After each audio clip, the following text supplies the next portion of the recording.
principalmente lo relacionado a la litiasis vesicular, colelitiasis, colangitis. Y en la clase posterior vamos a ver la parte de complicaciones, la parte pancreatítica. Como factores de riesgo que podemos considerar la formación de cálculos dentro de la vesícula principalmente. El contacto o la producción de estrógenos principalmente, el embarazo, el sexo femenino, administración exógena de estrógenos, la edad, a mayor edad, mayor riesgo de posibilidad de desarrollar cálculos, la etnia, los afroamericanos y la raza mestiza, tienen mayor predisposición a formar cálculos. Probablemente por eso en nuestra zona tengamos una alta tasa de presencia de cálculos de la población. Y también en el grupo de las personas que viven en el altiplano, los bolivianos, tienen una alta incidencia de litiasis vesicular. Como consecuencia de eso, la coledocolitiasis y la posibilidad de desarrollar cáncer de vesícula es bastante alta. Obesidad, pérdida acelerada de peso, hipertrigliceridemia y alteraciones en el vaciamiento vesicular, asociado básicamente a daños a nivel de médula espinal y a niveles aumentados de somatostomía o pacientes sometidos a robotomía. Este último grupo probablemente esté más relacionado con pacientes sometidos también a cirugías bariátricas o a resecciones de estómago secundarias a gastrectomías totales o subtotales que se hacen.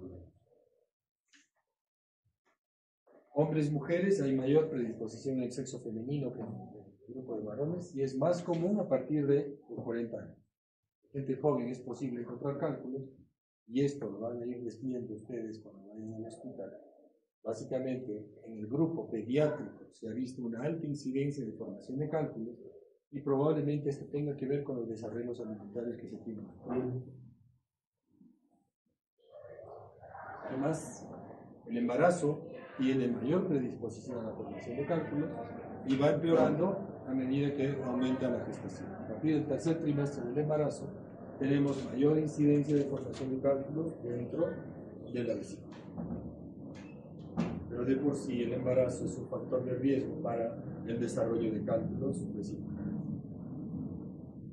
La etnia es más común, raza mestiza, y lo han visto también en grupos nativos americanos en Estados Unidos, y es mucho menos frecuente en países asiáticos. Probablemente esto tenga que ver mucho con la raza de los pacientes y también tenga que ver mucho con el tipo de alimentación que se tiene.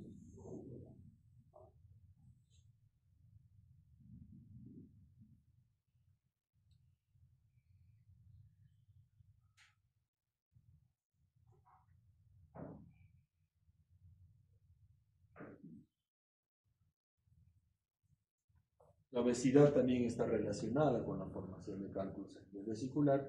Miren ustedes, con un índice de masa, un IMC superior a 20, aumenta la incidencia. Cuando va por encima de 25, la presencia de cálculos es casi el 30% de su población. Es decir, la gestación, el sobrepeso y la etnia tienen muchos factores, son tres grupos de riesgo, tres factores de riesgo que podemos tener que empeora la posibilidad o aumenta la probabilidad de tener cálculos a nivel vesicular.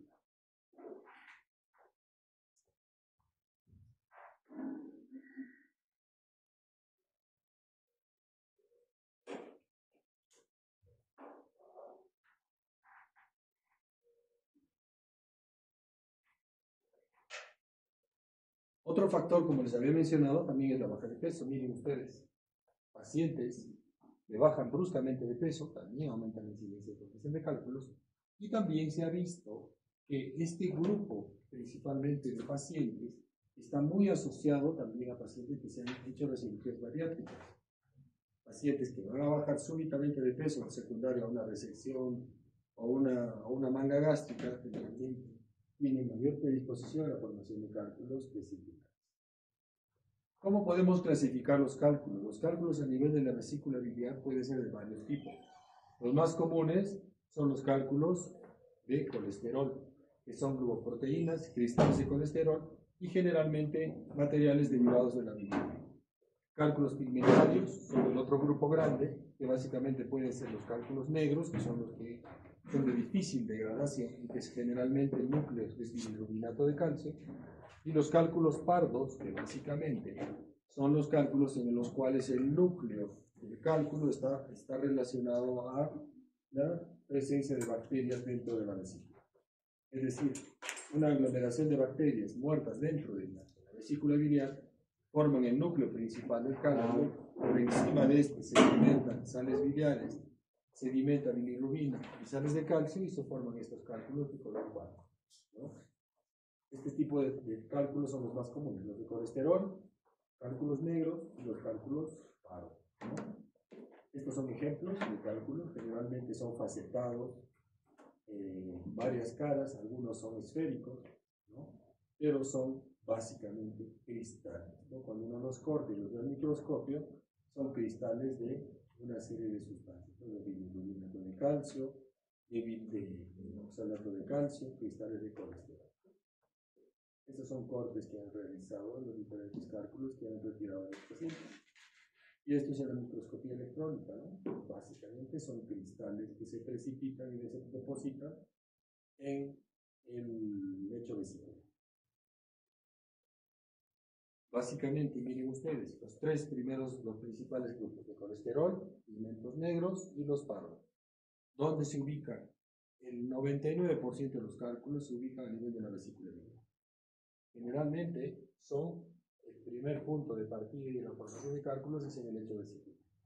Los pardos son los que generalmente encontramos en los pacientes que tienen coledocolitiasis de primera intención, es decir, cálculos que se han formado dentro de la vesícula. La mayoría de cálculos que nosotros encontramos cuando hacemos un procedimiento de CEPRE generalmente son cálculos que han migrado de la vesícula hacia los conductos biliares. Los cálculos primarios del colédoco generalmente son de pigmentos marrones, ¿sí? O pardos. La patogénesis básicamente de origen físico-químico y como les había dicho, los pardos tienen el núcleo principal presencia de bacterias, ¿no? Secundario a cuadros infecciosos. La presencia de colesterol en los diferentes tipos de cálculos generalmente van a encontrar colesterol en todos ellos, principalmente en el núcleo principal que es de colesterol. Y calcio y bilirrubina se encuentran también en los diferentes tipos, ¿no? Principalmente en los cálculos de color negro. Los cálculos negros tienen una característica, son bastante duros y son de difícil fragmentación, ¿no? Cuando uno hace un procedimiento endoscópico de CEPRE y se encuentra frente a cálculos de color negro, a veces es difícil hacer una fragmentación, una lipotripsia de esos cálculos. La distribución, miren ustedes, los principales son los de colesterol, básicamente. Después, como segundo grupo, los pigmentos negros, los mixtos como tercer grupo y básicamente los pardos son los menos frecuentes, ¿no? ¿Por qué se producen básicamente? Existen varias teorías del motivo por el cual se forman los cálculos dentro de la vesícula. Todos ellos relacionados con exceso de los niveles de colesterol, no a nivel sanguíneo, sino a nivel de la vesícula. Todo lo que consumimos se absorbe a través del sistema entérico, del sistema básicamente de absorción a través del sistema porta, se absorbe a nivel hepático y todo este contenido, hay aumento de la secreción de colesterol a nivel hepatocelular y esto se excreta a través de las sales biliares. Estas sales biliares absorben el contenido por efecto de la vesícula, cual es su trabajo principal es absorción y concentración de bilis, y los niveles de colesterol se hacen muy altos a nivel del contenido biliar, se unen a la mucina, hay hipersecreción de mucina, y esto que va a ocasionar aumento de la posibilidad de precipitación de estas sustancias en el lecho vesicular. Esto es lo que estoy comentando. Niveles altos de colesterol se unen a los micelios, forman múltiples micelios a nivel del contenido vesicular. Esto precipita, forman cristales, se unen a la mucina producida por las paredes vesiculares y esto que ocasiona precipitación de estas sustancias y la formación de cálculos de colesterol principal. Entonces, todo paciente que tiene niveles elevados de colesterol a nivel de los conductos biliares tiene mayor predisposición a la formación de cálculos. Pero, contradictoriamente a eso, no todos los pacientes con dislipidemia forman cálculos. Probablemente existen algunos otros factores adicionales. Los pigmentos biliares pasa lo mismo a nivel vesicular. La bilirrubina no conjugada, la bilirrubina básicamente no conjugada, se eleva a nivel del contenido biliar, se une a las sales o cristales de calcio, se une al bilirrubinato de calcio, precipita y forma, unido nuevamente a la mucina, forma elementos sólidos en el lecho vesicular. Y esta es más o menos la secuencia por la cual se forman los cálculos. Y la mayoría de pacientes no son cálculos únicos, no son cálculos exclusivos de colesterol. Un grupo grande de pacientes tienen diferentes tipos de cálculos, ¿no? Generalmente la litiasis es de origen múltiple, ¿no? Pacientes con patología crónica del hígado tienen alteraciones en lo que hemos mencionado anteriormente y tienen mayor predisposición a la formación de cálculos. Es más común en pacientes con hepatopatía crónica severa, ¿no? A mayor daño hepatocelular, mayor posibilidad de formación de cálculos, ¿no? ¿Qué otro factor? Acuérdense que hemos dicho que existen cálculos de colesterol, de bilirrubinato de calcio y cálculos de origen infeccioso. Pacientes que tienen cuadros de anemia hemolítica, ¿no? O anemia falciforme, anemia básicamente en la cual si hay destrucción de los hematíes, hay elevación de los niveles de bilirrubina indirecta en sangre y esos niveles de bilirrubina incrementados tienen que cumplir el ciclo a nivel hepatocelular para ser depurado por vía biliar o por vía urinaria, y los niveles de bilirrubina también aumentan a nivel del contenido biliar y probablemente precipiten igual que lo hemos comentado anteriormente. Es decir, es otro factor de formación de cálculos, pero este tipo de cálculos son de bilirrubinato principal. Esto es lo mismo que hemos mencionado, ¿no? Aumenta niveles de bilirrubina, se forman los micelios unidos a la bilirrubina, valores de colesterol, se mezcla, ¿no? Ya sea, si hay un cuadro infeccioso, también va a haber formación a nivel de los núcleos de bacterias, y esto se une siempre se une a bilirrubinato, se mezcla junto con la mucina producida en la pared de la vesícula, y esto forma la sedimentación, que es la formación de los cálculos biliares. ¿Qué manifestaciones clínicas van a tener nuestros pacientes? Bien es cierto, la mayoría de pacientes son asintomáticos, pero casi el 80% son asintomáticos. Pero también podemos tener pacientes que debutan con cólicos vesiculares, ¿no? Dolor hipocólico episódico asociado al consumo de sustancias colecistoquinéticas, ¿no? Que generalmente se producen porque el cálculo se impacta a nivel del cístico, ¿no? Y causan distensión de la vesícula biliar y generan dolor. Esto es lo más común. No tenga síntomas, 80%. Otro grupo hace cólico biliar, ¿no? Otro tercer grupo hace signos de infección de la vesícula, que es la colecistitis aguda. Si pasa el cuadro inflamatorio agudo, pueden evolucionar a la colecistitis crónica. Y otro grupo, que básicamente en los cuales migra el cálculo hacia la vía biliar, van a hacer manifestaciones de obstrucción de su vía biliar. ¿Qué dice esto? ¿Qué características clínicas tiene la colecistitis? Asociado al dolor tipo cólico del hipocondrio derecho, generalmente la obstrucción del conducto ocasiona translocación bacteriana, migración y proliferación de bacterias, que va a causar una infección, y eso se llama colecistitis.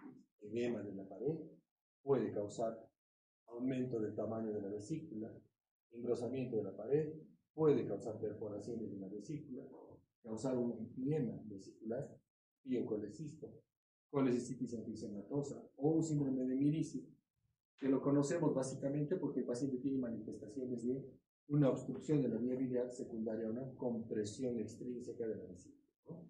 ¿Qué es lo más común? Cólico biliar, colecistitis aguda o crónica, ¿no? Y también la migración de cálculos a la vesícula. Lo ideal es encontrar a los pacientes en el segundo punto, ¿no? Episodios de cólico que nos deben obligar a recomendar al paciente la intervención quirúrgica. Es el único tratamiento que tenemos ahora. ¿Cómo hacemos el diagnóstico? Lo que tenemos a la mano, principalmente en todas las emergencias, una ecografía abdominal, como examen de imágenes, ¿no? Tomografía, colágeno, resonancia. La CEPRE no se usa para diagnóstico, sino para tratamiento.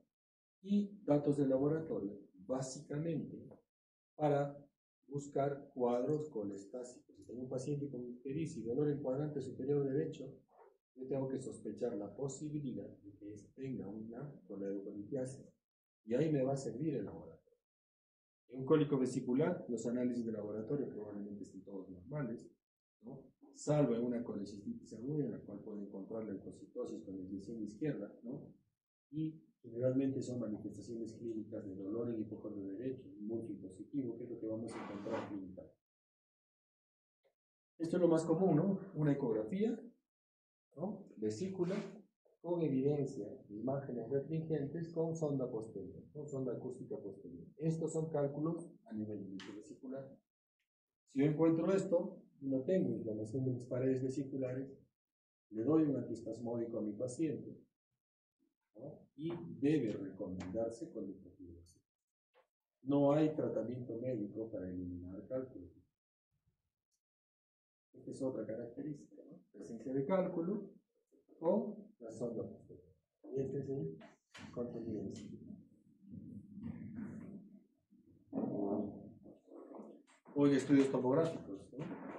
Y miren ustedes, ven una vesícula con paredes bien engrosadas y presencia de un cálculo dentro de la vesícula, ¿no? Esto es una colecistitis crónica y una pared tan engrosada de paredes irregulares hasta nos puede hacer sospechar la posibilidad de una neoplasia vesicular.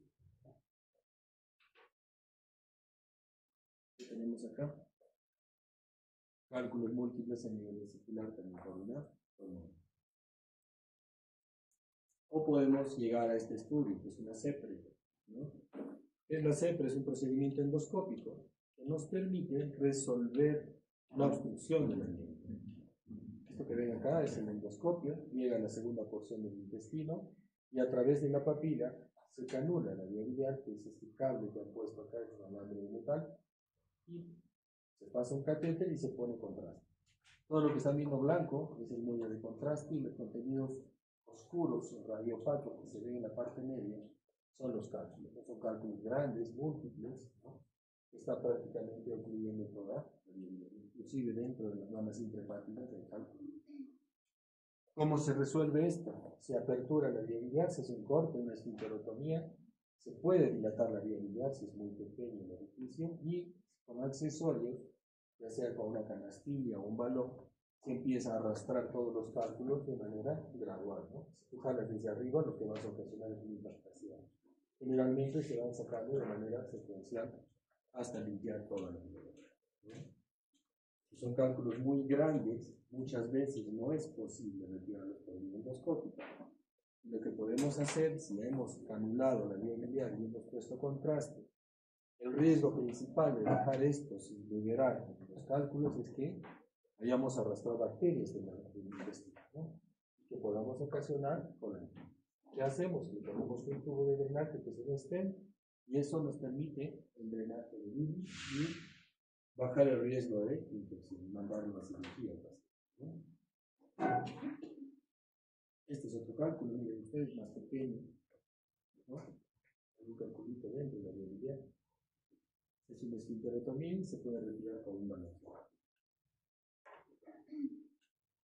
El diagnóstico diferencial de litiasis vesicular básicamente está englobado o relacionado a patología no biliar, básicamente dispepsia no ulcerosa, enfermedad ulceropéptica, reflujo gastroesofágico, alteraciones de la motilidad esofágica, enfermedad cardíaca, que es bastante poco frecuente poder confundirla, pero siempre hay que tenerla presente. La litiasis renal del lado derecho sí hay que tenerla como posibilidad de diagnóstico diferencial. Y el síndrome de intestino, ¿no? ¿Cómo hacemos el diagnóstico diferencial? Principalmente con una ecografía. La ecografía nos va a dar información bastante confiable y nos va a definir si hay o no hay cálculos dentro de la vesícula, ¿no? ¿Cuál es el tratamiento?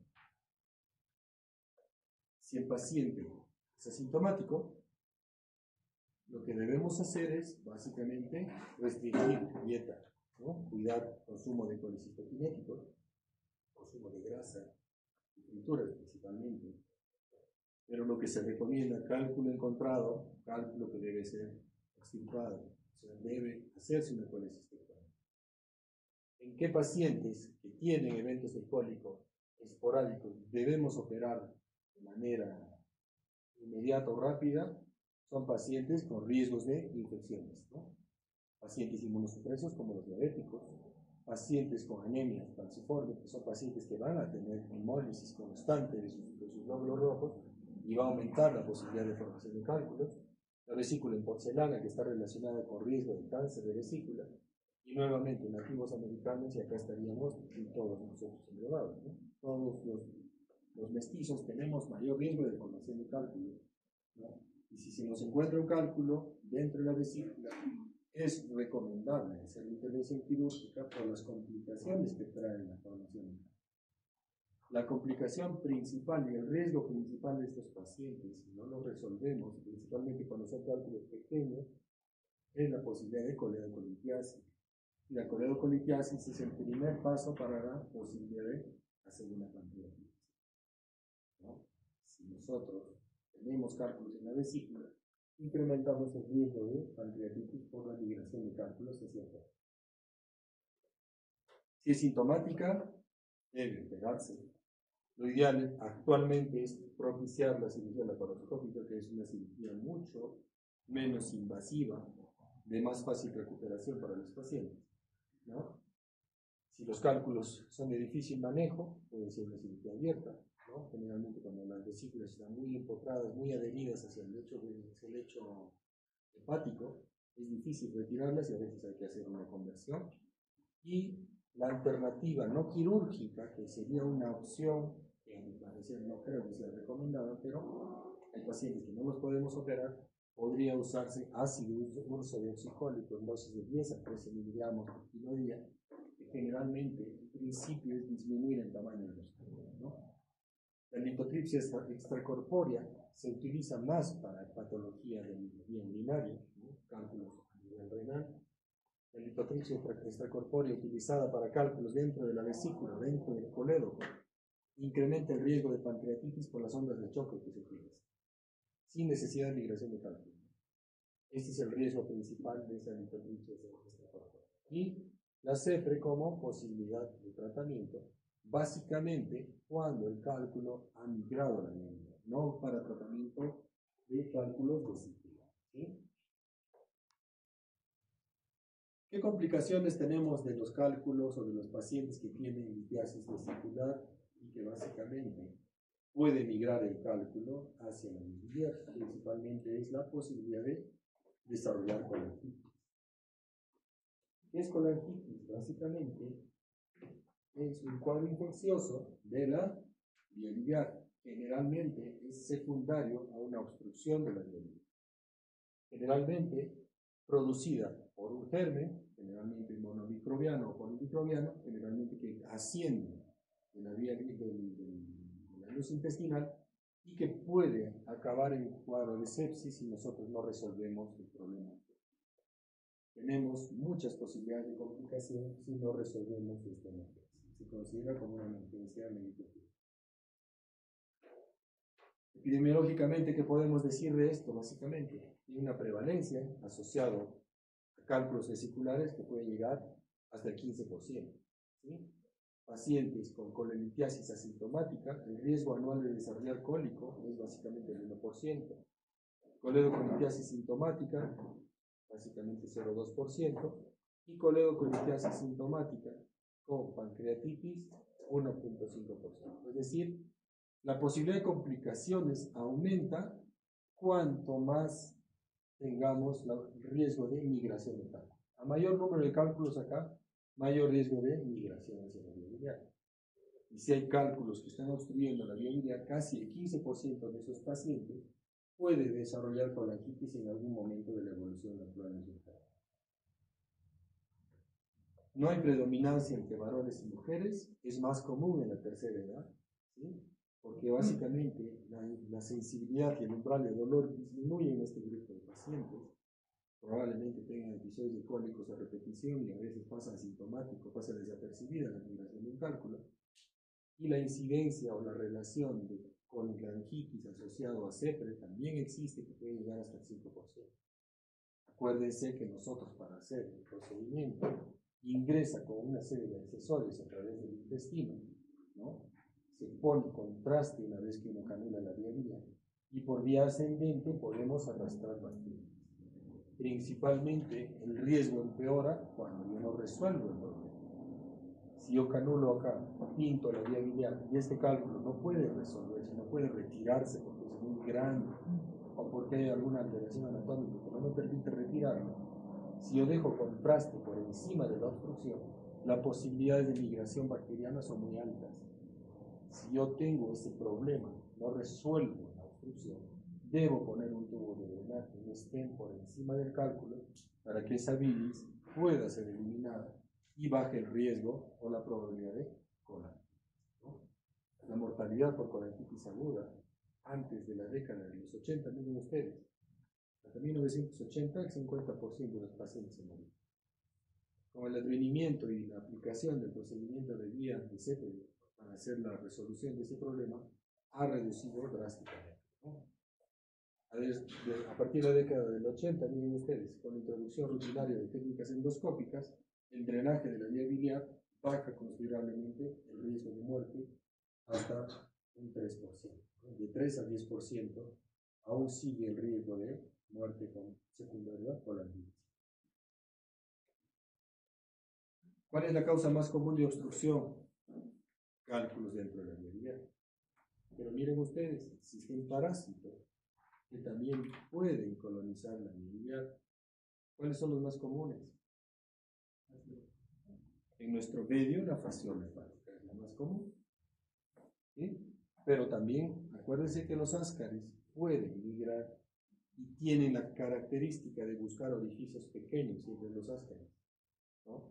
Un paciente asintomático que tiene evento de dolor cólico súbito, yo le hago una ecografía y no encuentro cálculos, puede ser una posibilidad que haya habido una migración de un cálculo de un ascaris hacia la vía biliar. Pero también en otros países existen esto, ¿no? La clonorchisinensis, que es un parásito que también tiene actividad sobre la vía biliar, pero es más de la zona asiática, ¿no? Dentro de este grupo de parásitos, el ascaris, lumbricoides y la fasciola son los parásitos que más frecuentemente los relacionamos con la posibilidad de obstrucción de la vía biliar y el riesgo de colangitis. Esto es lo más común, formación de cálculos. Cálculos que obstruyen la vía biliar, ¿no? Miren, múltiples cálculos que obstruyen la vía biliar, y esto evita el drenaje de bilis. Son pacientes que están con ictericia de varios días, empiezan a hacer fiebre, dolor en el hipocondrio derecho, y miren cómo se encuentran y se retiran tantos cálculos. Ese es el accesorio que les decía, la canastilla, o se puede usar un balón, ¿no?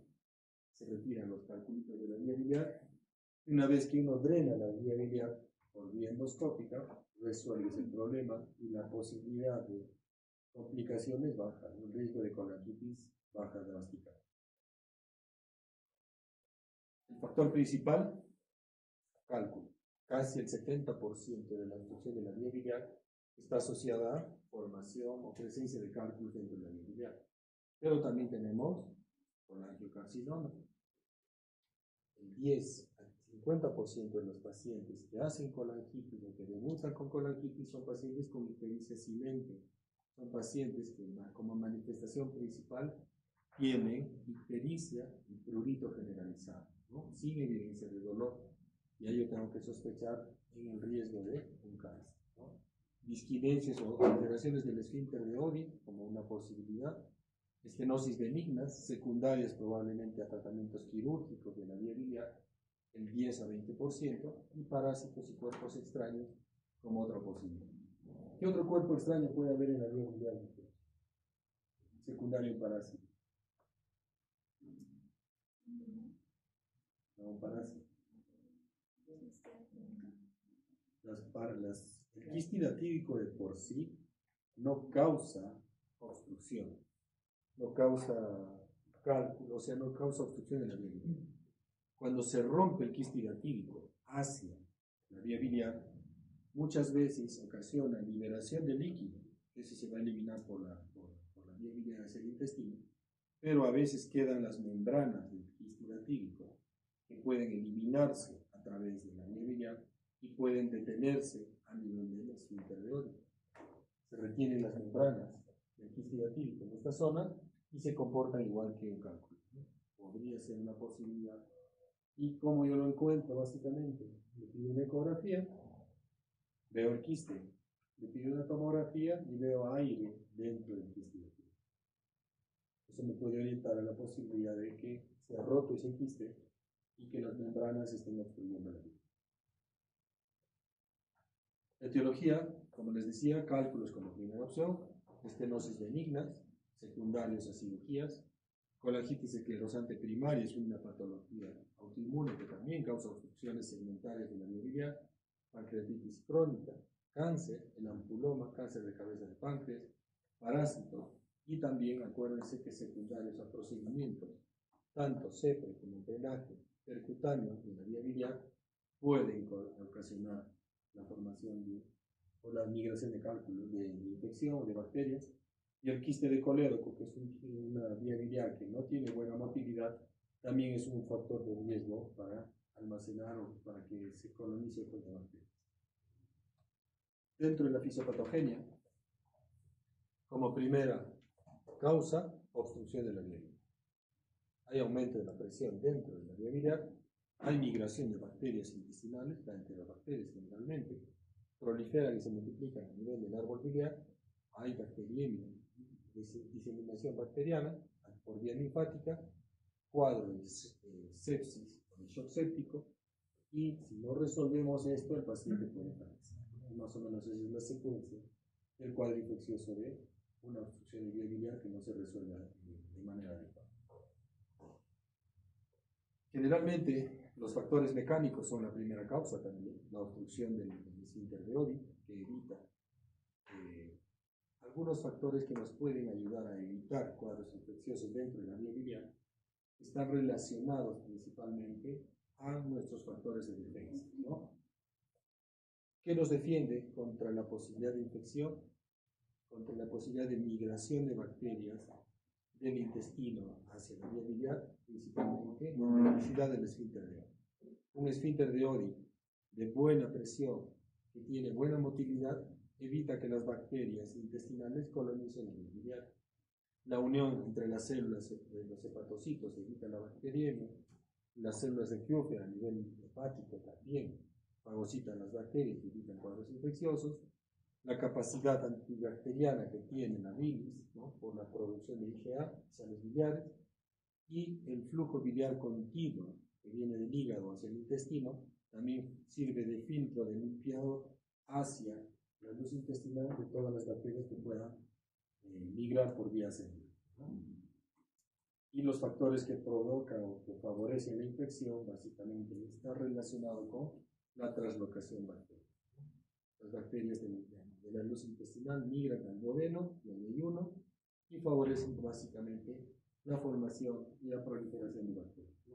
Se disminuye la producción de sales biliares, ¿no? Hay disminución de la IgA y también la disminución del ácido a nivel gástrico también puede predisponer la posibilidad de proliferación bacteriana a nivel de la luz intestinal, a nivel del intestino delgado, y va a haber migración ascendente de bacterias, ¿no? Y esto, en una bilis obstruida que no se drena, es un caldo de cultivo para la proliferación de bacterias.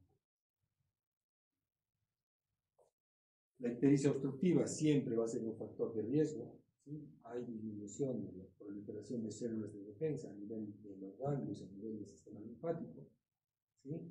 Hay alteración de la inmunidad, hay alteración de la fagocitosis, hay alteración de la fagocitosis de las células de Kupffer, y esto predispone a la formación de un cuadro infeccioso a nivel de la luz. Las bacterias pueden tener varias rutas, por vía ascendente, que es la más común, por vía linfática, ¿no? Secundario a una vesícula infectada, una colicistitis aguda, y también por vía sanguínea, a través del sistema porta. El 70% del flujo sanguíneo viene del contenido de la porta, el 30% viene de la arteria hepática, ¿no? Si tenemos bacterias a nivel del sistema porta y hay una zona donde hay una bilis retenida, hay posibilidades de que haya proliferación bacteriana, ¿no? Generalmente la bilis es aséptica, no tiene bacterias, ¿sí?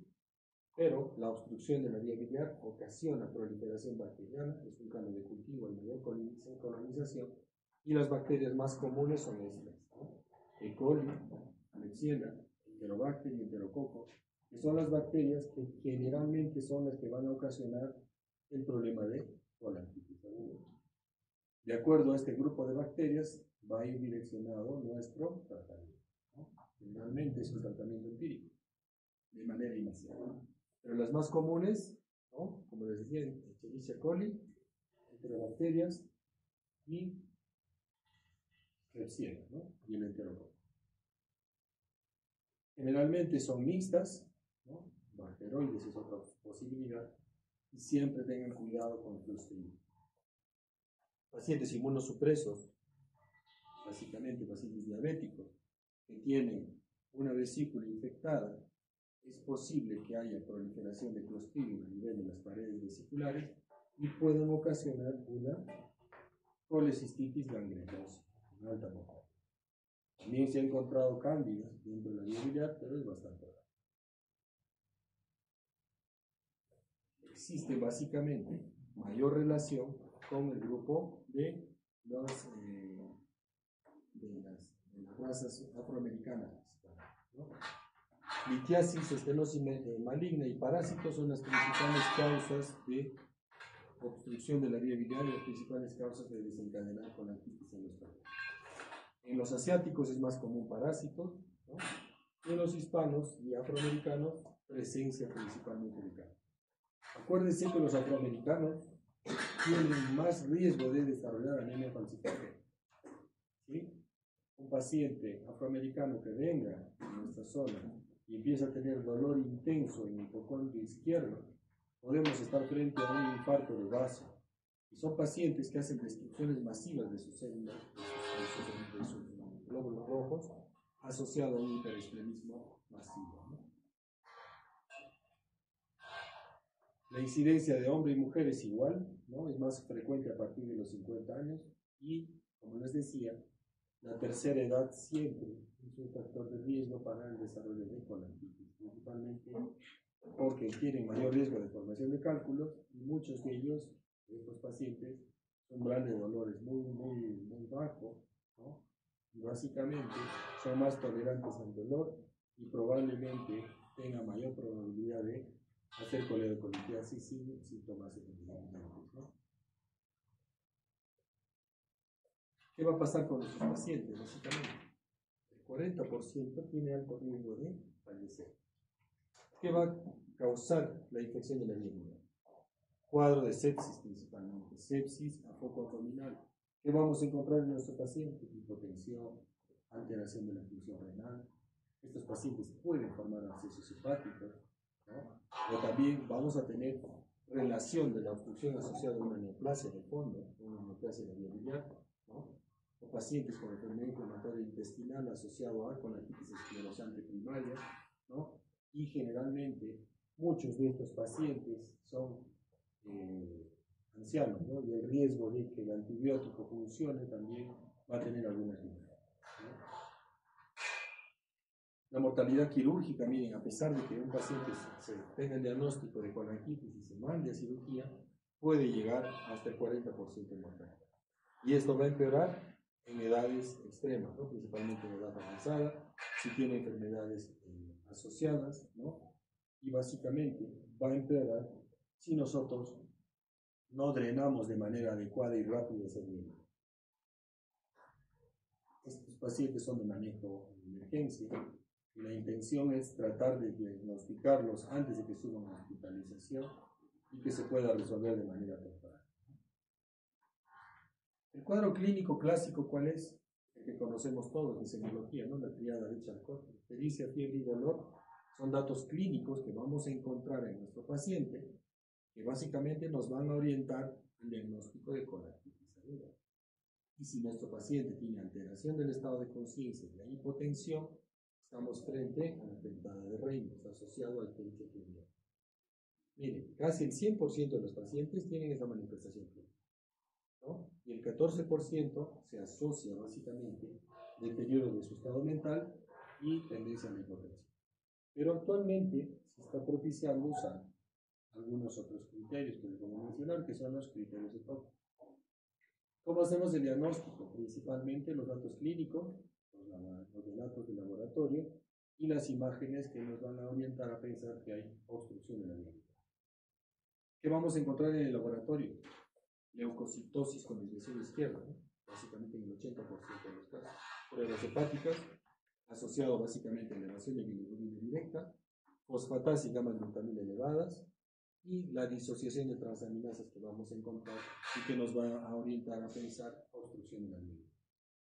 En estos pacientes vamos a encontrar generalmente hemocultivos, ¿no?, positivos, viricultivo positivo, y miren, casi el 80% son polimicrobianos, es decir, hay más de una bacteria que está causando la obstrucción de la infección de la anemia.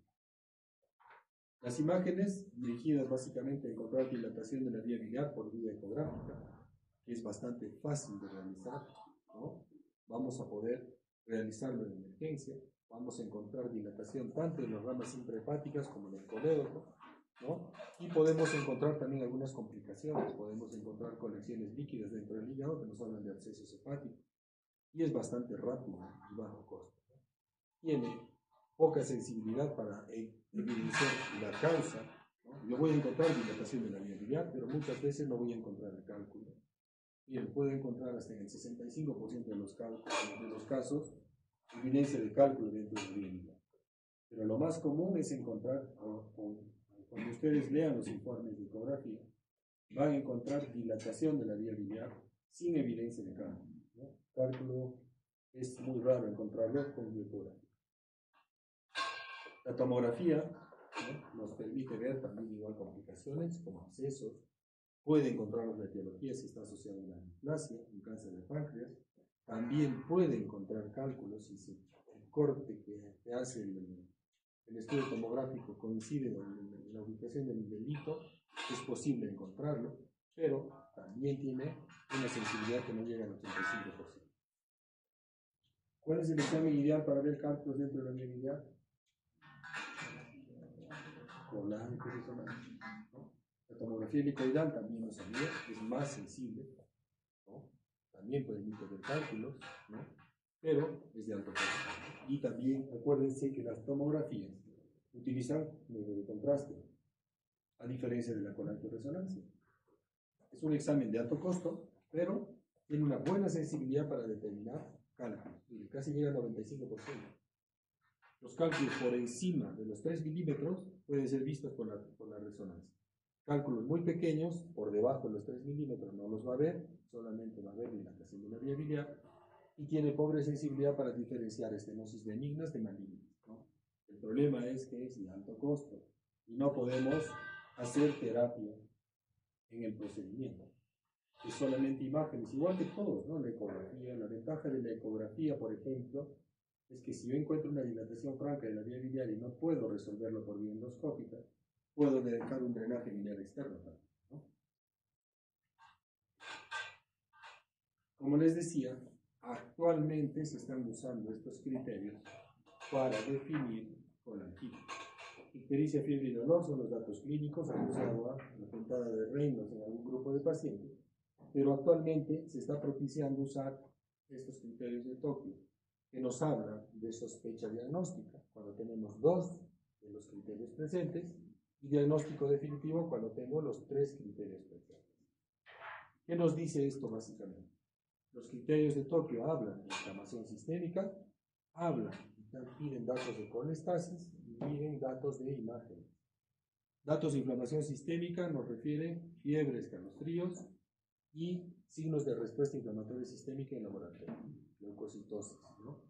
Datos colestásicos, que el paciente esté ictérico, que tenga bilirrubinas elevadas, que tenga fosfatasa y gamma-glutamina altas, ¿no? Pruebas de función hepáticas alteradas. Y las imágenes, una ecografía con dilatación de vía biliar, una tomografía o una resonancia como evidencia de cálculo o estenosis o simplemente dilatación de la vía biliar.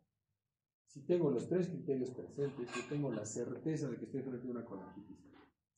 Si tengo dos de ellos, principalmente los dos primeros, inflamación sistémica y colestasis, si no tengo imágenes, tengo alta sospecha de obstrucción de la vía biliar y alta sospecha de colangitis. Estos son los que se están usando actualmente. El diagnóstico principalmente, como les decía, clínico, laboratorio e imágenes, ¿no? Y si yo tengo todo esto presente, mi tratamiento, mi conducta es, si tengo procedimiento de vía biliar en el hospital, plantear esta opción, hacer una serie. ¿Qué ventajas tiene? Puedo resolver el problema, ¿no? Puedo sacar el cálculo o definir si es una neoplasia de la vía biliar. Si es una neoplasia, puedo tomar biopsias de esa vía biliar por citología, cepillado, y si es una obstrucción neoplásica, poner un stent, ¿no? Tiene una sensibilidad que puede llegar hasta 100%. Terapéutica, básicamente relacionado al drenaje de la vía. ¿Cuál es la desventaja?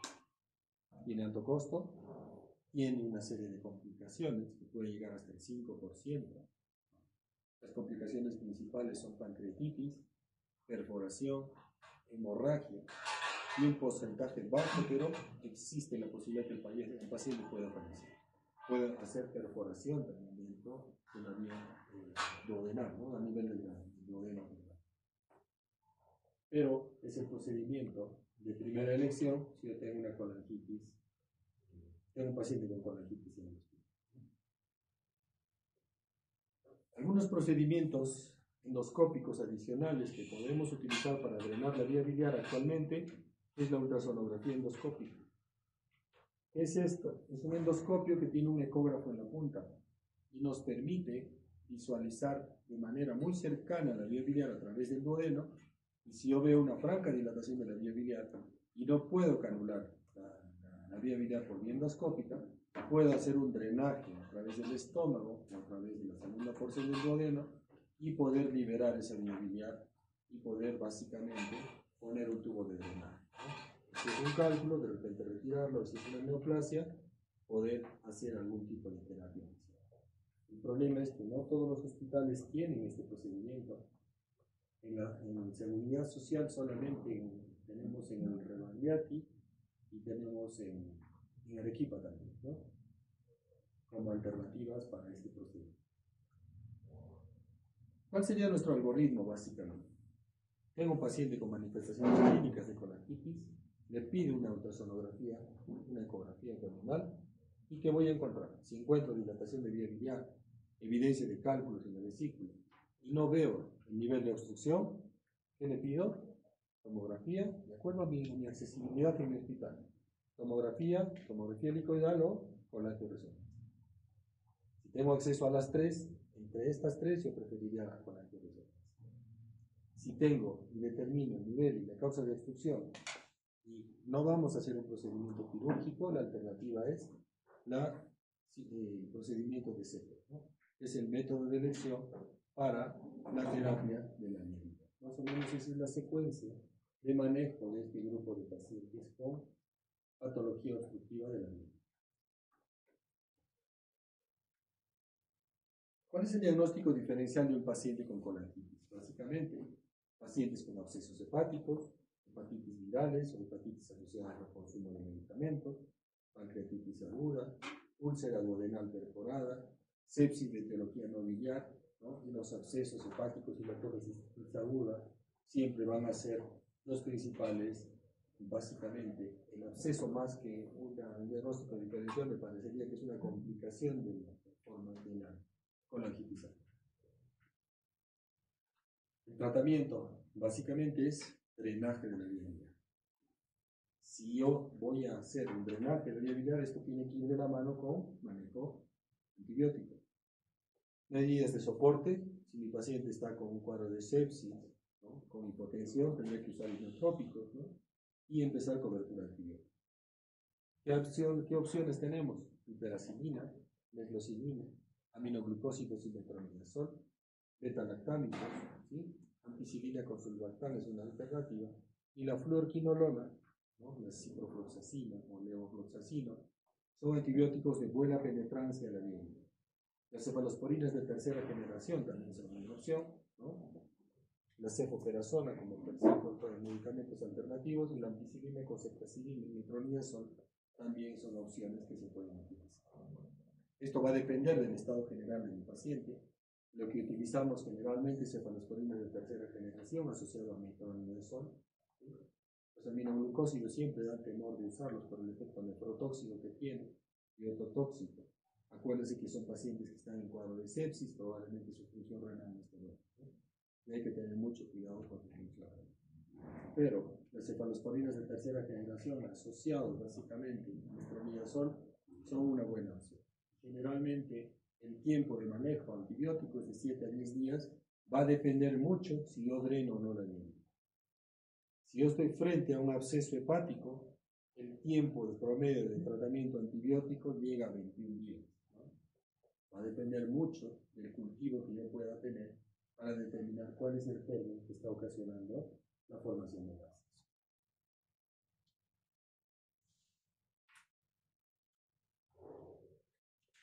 Una vez que yo le empiezo antibiótico, ¿qué debo hacer? Drenar esa vía, principalmente por vía endoscópica o por vía quirúrgica, ¿sí? El drenaje endoscópico es una alternativa, o el drenaje percutáneo. Si no puedo ambas, o ninguna de las dos, la conducta quirúrgica, drenar la vía biliar por vía quirúrgica. El tratamiento endoscópico, que consideramos que es un tratamiento invasivo, básicamente es drenaje de la vía biliar, o ya sea por un stent o resolución completa con la extirpación o la resolución del cálculo que estuviera obstruyendo, ¿no? Y si yo no puedo drenar esa vía biliar de manera adecuada, poner un drenaje nasobiliar, que es una alternativa, ¿no? Y siempre el manejo definitivo es la extracción de la causa, ¿no?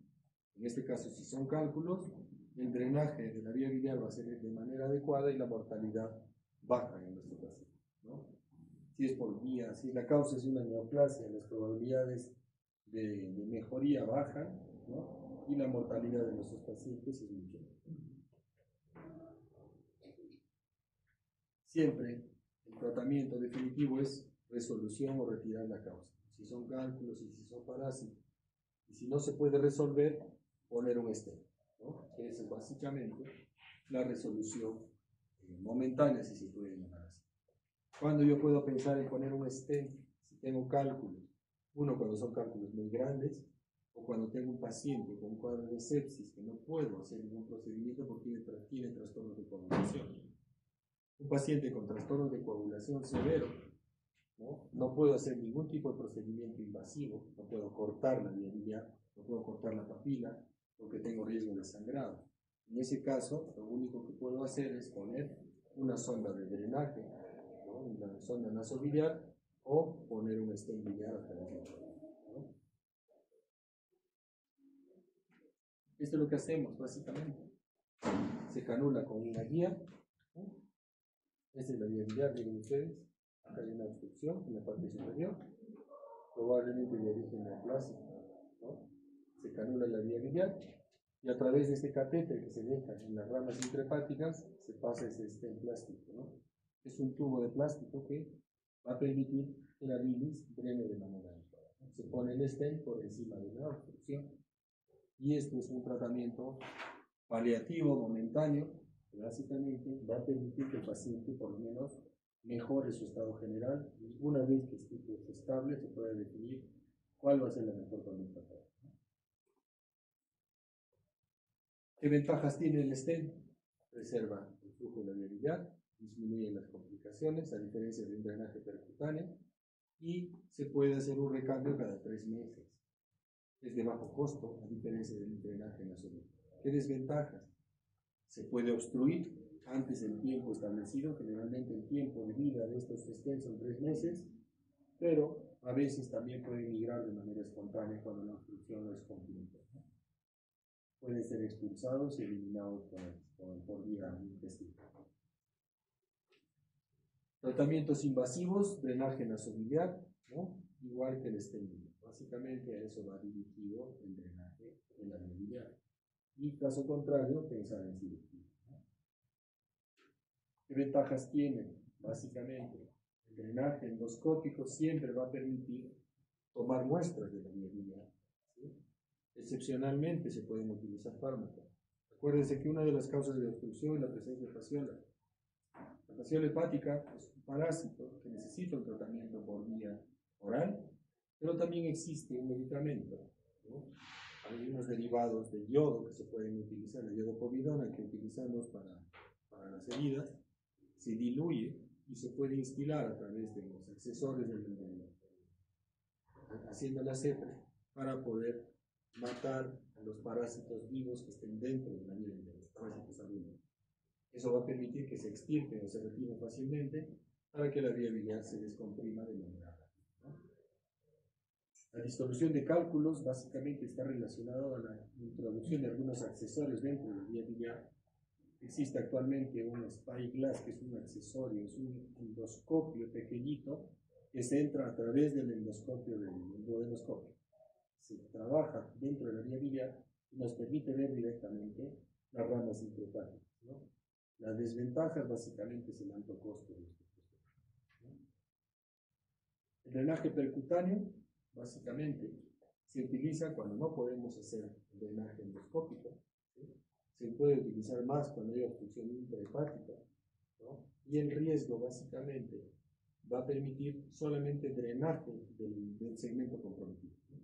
Si yo tengo una obstrucción dentro del hepático común, muchas veces voy a poder drenar ambas ramas, pero generalmente nos va a permitir drenar básicamente el segmento más comprometido, ya sea el segmento derecho o el segmento izquierdo.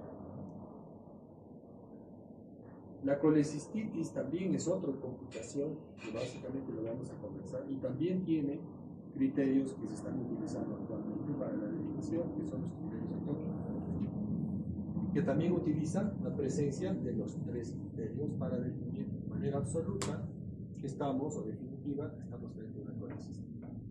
Signos de inflamación local, signos de inflamación sistémica y datos ecográficos de imágenes que nos hablan de colecistitis. Los de inflamación local, básicamente asociados a datos clínicos de Murphy, masa palpable o dolor en el hipocondio derecho. Signos de inflamación sistémica, fiebre, PCR elevado y recuento leucocitario elevado, ¿no? Leucocitos altos o muy bajos, y la presencia de cálculos o paredes engrosadas dentro del estudio ecográfico, ¿no? Vesícula con paredes engrosadas, más de 4 milímetros, ¿no? O halo perivesicular, o Murphy ecográfico positivo, que me habla básicamente de inflamación. Igual que los criterios de colangitis, los de colecistitis tienen que estar los tres presentes para definir colecistitis. Seguimos con lo de, básicamente, la colangitis. El drenaje percutáneo es una alternativa, ¿no? Pero básicamente lo ideal es tratar de hacerlo por endoscopio, ¿no? La opción quirúrgica, ¿cuál es? Básicamente, si la endoscopía no ha podido resolver el problema, si el drenaje biliar externo no ha podido resolver la obstrucción, nos queda la opción del manejo quirúrgico. ¿En qué consiste? Hacer una coledocotomía y dejar un tubo de drenaje. Es lo que básicamente hacemos cuando el paciente tiene coledocolitiasis en el acto operatorio. Yo le dejo un drain care para que pueda drenar la vía. Tiene alta mortalidad porque las complicaciones quirúrgicas son muy altas, ¿no? Y básicamente es un tratamiento de urgencia que generalmente puede tener una mortalidad que puede llegar casi al 20%. ¿Qué desventajas tiene la mortalidad intraoperatoria, ¿no? Y postoperatoria, ¿no? Muchas veces no podemos encontrar la etiología, solamente se abocan a drenar la vía biliar, ¿no? Va a depender mucho de la condición clínica del paciente antes de entrar a la sala de operaciones, ¿no? Va a depender también de la eficacia y de la versatilidad del cirujano, ¿no? Y muchas veces la manipulación de la vía biliar puede ocasionar mayores complicaciones en el paciente cuando es por vía quirúrgica. ¿Cuál es el pronóstico? Básicamente va a depender de cuán rápido nosotros hagamos nuestro diagnóstico. Cuanto más nos demoremos en hacer el diagnóstico de colangitis, mayor es el riesgo del paciente. va a depender de la respuesta a la terapia antibiótica que le empecemos a nuestro paciente y también va a depender de las condiciones médicas subyacentes, es decir, las comorbilidades que pudiera tener. Y también va a depender mucho de la causa de la alteración. Es diferente un paciente con colangitis asociado a coledocolitiasis que un paciente con un cáncer de vía biliar asociado a colangitis. Este segundo grupo de pacientes, la mortalidad es mucho más alta, porque tiene otras comorbilidades. La colecistitis aguda es la otra complicación que vamos a ver en nuestros pacientes con cálculos dentro de la vesícula, ¿no? Y se asocia básicamente a inflamación de la pared vesicular. Y la manifestación clínica principal, dolor en cuadrante superior derecho, fiebre, leucocitosis y criterio de signo de respuesta inflamatoria sistémica. ¿Por qué se produce la inflamación? Básicamente, el cálculo se impacta a nivel del cístico, la vesícula empieza a contraerse para tratar de eliminar el cálculo o la obstrucción que tuviera, empieza a haber edema en la pared, obstrucción del drenaje linfático, hay distensión de la pared, ¿sí? Empieza a haber aumento de la presión dentro de la luz vesicular y esto que va a ocasionar mayor distensión de la pared y por consecuencia puede haber aumento y proliferación de bacterias, ¿no? Y después de esto empieza a haber destrucción de la pared. El germen más común que causa colecistitis es la Escherichia coli, es decir, migración de bacterias de la luz intestinal. Esa es la secuencia. Se obstruye el cálculo el cístico, hay contracciones bruscas, dolor cólico, edema de la pared, inflamación y migración bacteriana. Esta es más o menos la secuencia del cuadro infeccioso. Que va a seguir las bacterias más comunes, E. coli, Klebsiella, Enterococo, Streptococo grupo D, que son más o menos los mismos que causan la colangitis. Y el Clostridium es básicamente el que está relacionado con colecistitis inflamatosa, con una mayor tasa de pacientes que van a evolucionar a un cuadro de sepsis. Los pacientes que van a hacer una colecistitis por Clostridium generalmente son pacientes inmunosupresos, son pacientes diabéticos que tienen alto riesgo de hacer un cuadro severo. ¿Qué pasa entonces? Los cálculos se obstruyen el drenaje, ¿no? A nivel del cuello del cístico, en el conducto cístico, aumenta la presión introluminal. Si la obstrucción es parcial, ¿qué va a pasar? Va a ser el famoso cólico vesicular. Le damos un antiespasmódico, el cálculo se retira donde está obstruyendo el cístico y vuelve al fondo de la vesícula. Si la obstrucción es completa y no se elimina el cálculo, empieza a haber contracciones, distensión de la pared vesicular y la evolución va a ser hacia una colecistitis. ¿Qué síntomas va a tener este paciente? Dolor en cuadrante superior derecho asociado a consumo de colecistinas kinéticos, dolor en cuadrante superior derecho nuevamente, irradiación que puede, dolor que puede migrar a la región interescapular o a nivel de la escápula derecha, Murphy positivo, náuseas, vómitos, fiebre, y básicamente va a haber ictericia si esta vesícula comprime el colédoco por fuera. Si hace compresión del colédoco, eso se llama síndrome de ictericia. Y este paciente va a tener manifestaciones similares a una coledocolitis, ¿no? Va a haber fiebre, reacción peritoneal positiva, leucocitosis, y si no resolvemos el problema, muchas veces puede haber perforación vesicular y una peritonitis secundaria, una colecitis. Tipos especiales, ¿qué va a pasar con la vesícula? Básicamente, el primer episodio de dolor, cólico vesicular. Si se obstruye completamente, la vesícula se inflama, aumenta el espesor de la pared y se llama colecistitis edematosa. Si esto persiste y hay isquemia de la pared, hay necrosis de la zona, colecistitis necrotizante, ¿no? Empieza a haber migración de bacterias, proliferación bacteriana, material purulento dentro de la vesícula, colecistitis supurativa, y si los pacientes reciben antibiótico y resuelven el cuadro inflamatorio agudo, van a acabar en una colecistitis crónica. Más o menos es el ciclo que van a ustedes ver en los pacientes cuando tienen evolución desde un cólico vesicular hasta una colecistitis crónica.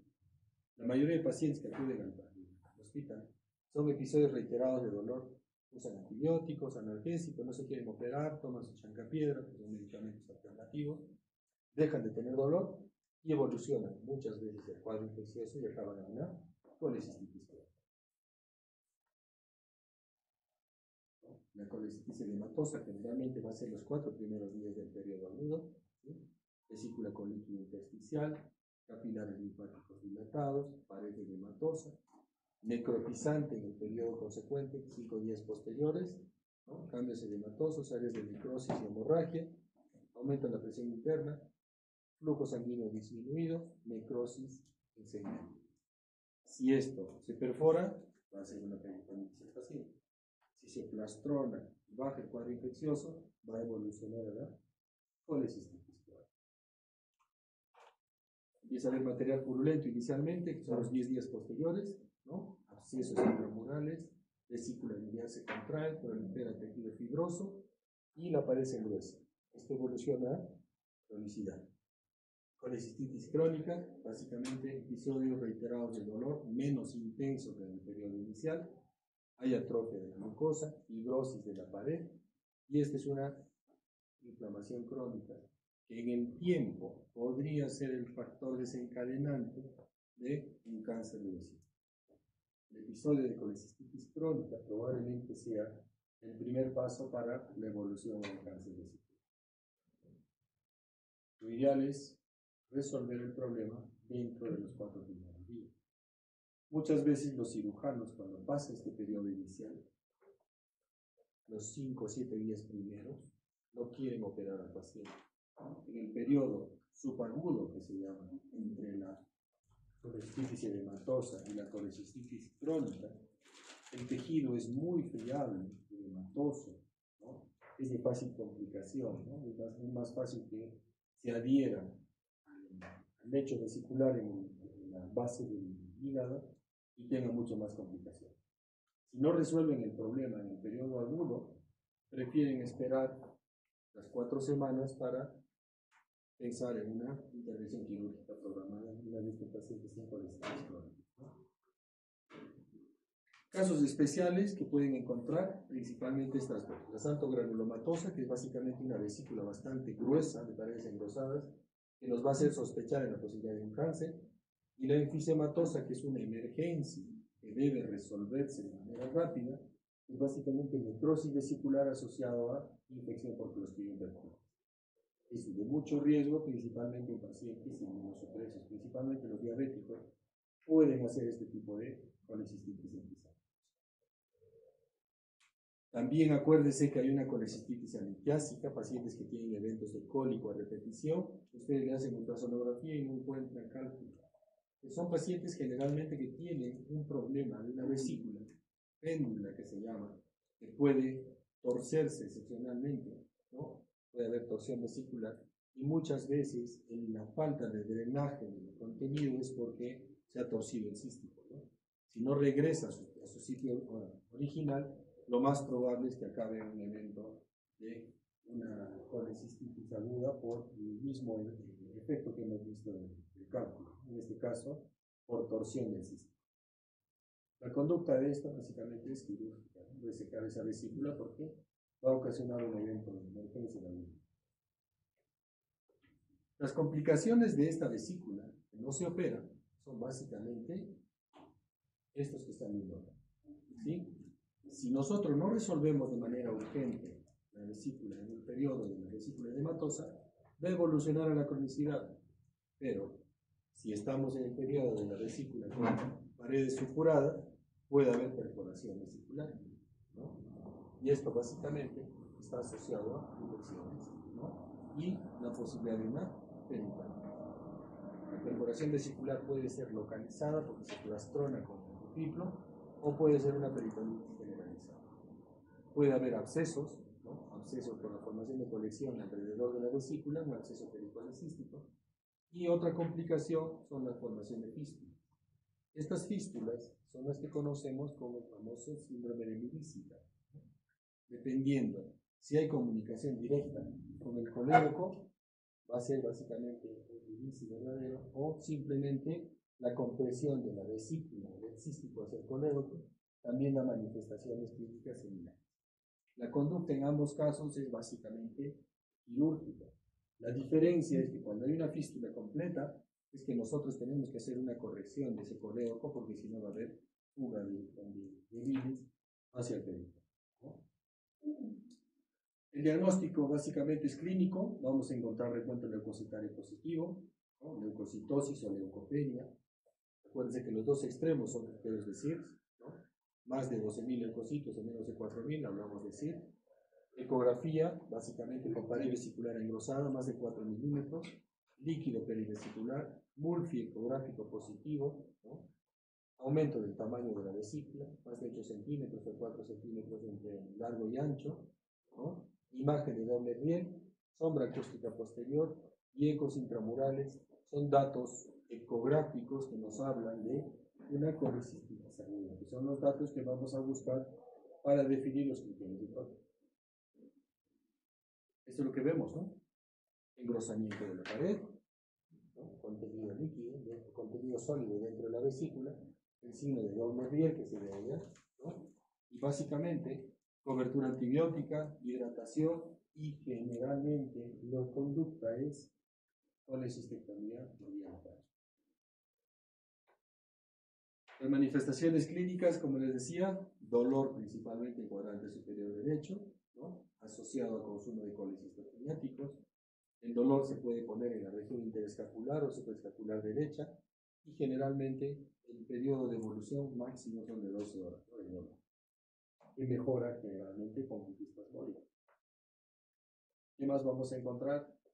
Datos clínicos, temperatura, taquicardia, puede haber ictericia si estamos frente al síndrome de inicio, dolor en el hipocondrio derecho asociado a Murphy positivo o Murphy ecográfico positivo.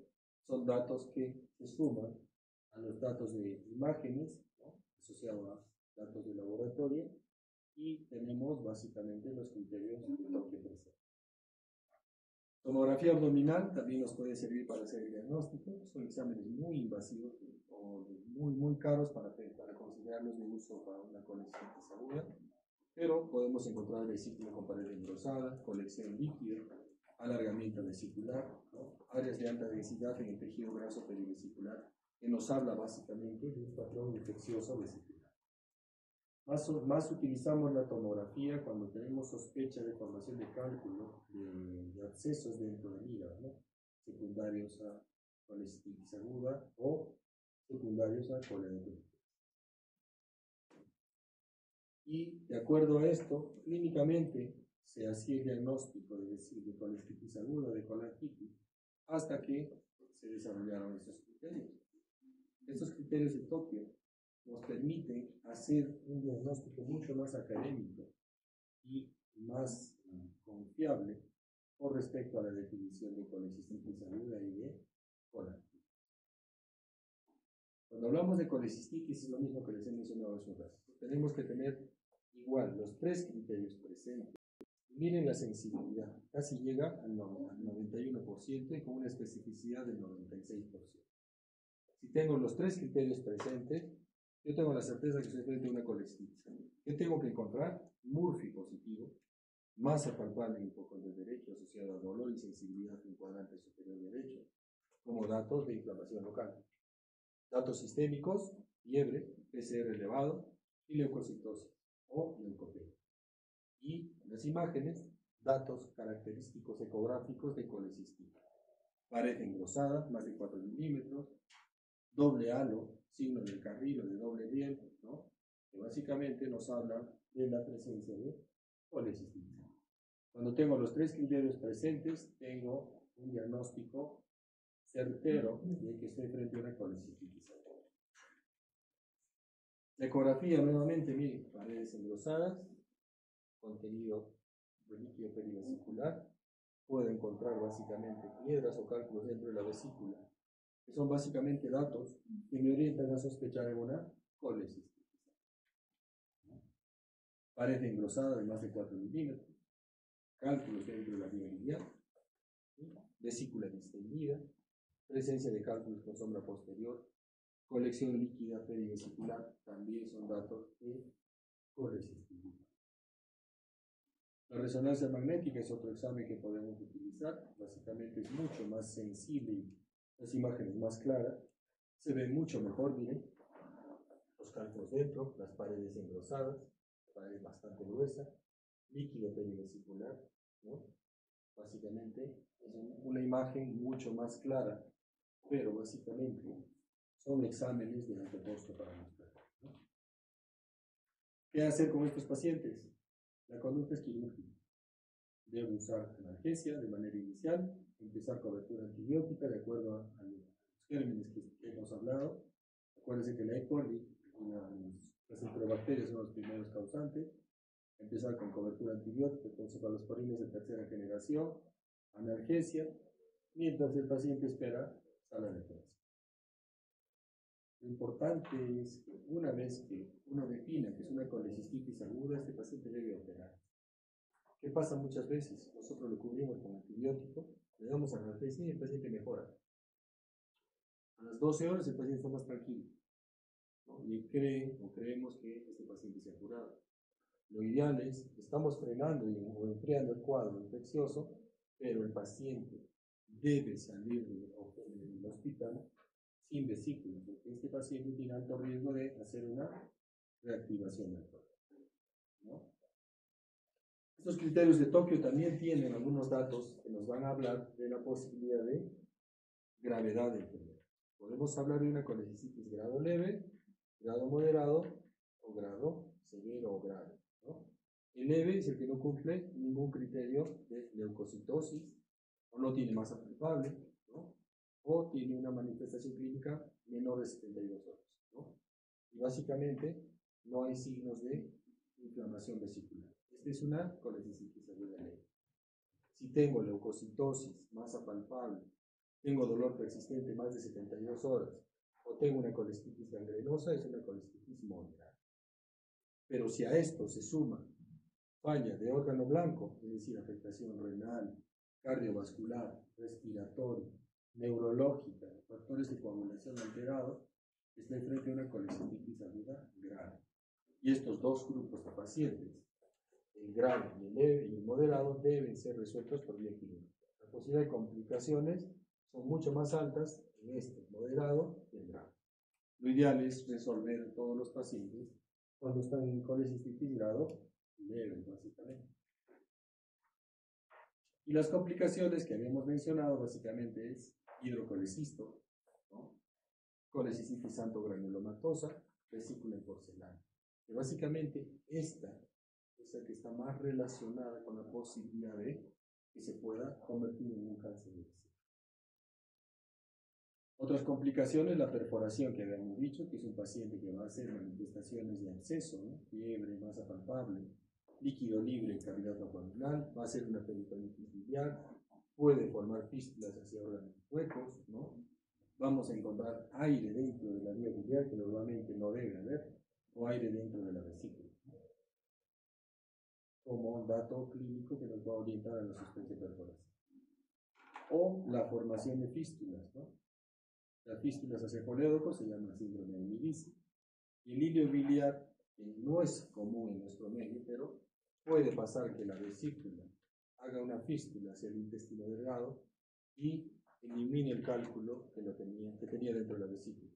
Cuando son cálculos grandes, por encima de los 25 milímetros, este cálculo no va a pasar por el hilo interno. ¿Qué va a pasar? El paciente baja en dolor o el evento de dolor cólico que lo trajo, le hacen una placa de abdomen, van a ver aire libre en vía biliar, y a las pocas horas o a los pocos días, el paciente va a hacer cuadro clínico de una oclusión intestinal. El cálculo se impacta a nivel de la válvula ileocecal y tiene manifestaciones de oclusión intestinal. Las fístulas biliares, que son también otra complicación, van a ser diferentes órganos, ¿no? Las más comunes, estómago, a vía biliar, a segunda porción, y puede migrar al colon o al intestino delgado, ¿no? Son las zonas hacia donde el cálculo, básicamente cuando son cálculos muy grandes, se quedan en el fondo de la vesícula y por efecto de presión y de peso hacen comunicación hacia órganos vecinos. cuando el cálculo se une hacia el colédoco es el síndrome de Médicis. Entonces, ¿qué podemos hablar del síndrome Médicis? Básicamente es una fístula tipo 1, es un cálculo que se pega hacia la vía biliar y por la vecindad hay perforación hacia el colédoco y el cálculo se mete hacia la vía biliar, hacia el colédoco principal. Estos son los dos tipos principales. El tipo 1 es en el cual no hay comunicación, solamente hay efecto de masa con indemnicidad de las paredes de la vesícula. Y el tipo 2 es en el cual ya he hecho una perforación. La conducta entre ambos es diferente. En este caso es una colecistectomía convencional. En aquella tengo que hacer una colecistectomía y tengo que reparar esta perforación que hay en el colédoco. Porque si yo retiro la vesícula, todo el contenido biliar va a extravasar hacia el peritoneo. Las complicaciones entonces son bastante comunes cuando es una colecistitis crónica. ¿Qué va a tener el paciente? Dolor cólico, recurrente, intermitente, asociado siempre al consumo de colecistinéticos, náuseas y vómitos, dolores continuos. ¿No? Es esta colecistitis crónica que es la evolución de la presencia de cálculos dentro de la vesícula.